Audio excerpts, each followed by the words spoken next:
Mes amis, bonjour. Voilà, je me promène chez moi puisque j'ai pas grand-chose à faire.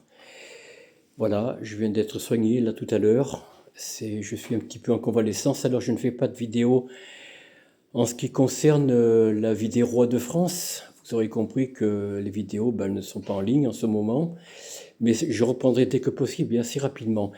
Je voulais simplement vous parler d'une actualité, mais vous allez me dire, ça y est, Raymond, il parle lui aussi de guerre. Et de Macron. Évidemment, je parlerai de Macron, oui, bien sûr, mais seulement faites attention parce que Emmanuel Macron, notre cher président, est un enfant. Certes, un enfant capable de tout, je vous le cache pas.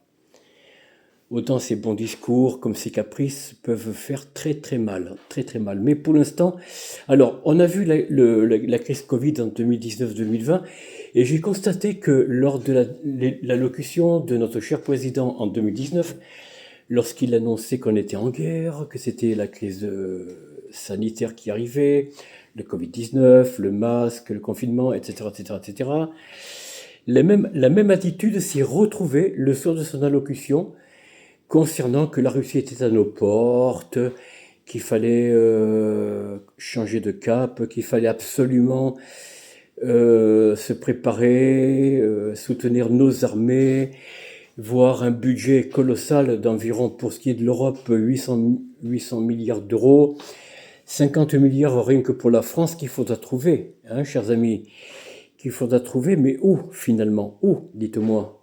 Eh bien sur vos comptes, sur nos comptes, le mien aussi.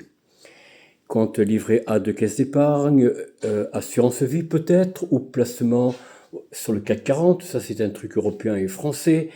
Donc là, on pourra saisir les gogos, les Gaulois réfractaires. Méfiez-vous, chers amis, mais en même temps, n'ayez pas peur, car la Russie, comme les États-Unis, ont prévu justement sur une zone bien définie. Alors, je n'ai pas la carte ici, c'est dommage.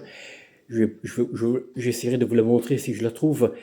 En fait, il y a une zone délimitée où aucun conflit, aucun combat ne peut avoir lieu entre l'Ukraine, la Russie et l'Europe en général. Il y a une zone démilitarisée et surveillée par des polices, alors je dis bien des polices de quelques États, je ne sais pas lesquels, je vous en parlerai plus tard dès que j'aurai plus d'éléments. En tout cas, je vous souhaite, chers amis, beaucoup de joie, de bonheur. N'ayez pas peur, la guerre n'aura pas lieu parce que c'est pas l'intérêt. Non, Macron vise autre chose, je vous en parlerai plus tard. Au revoir.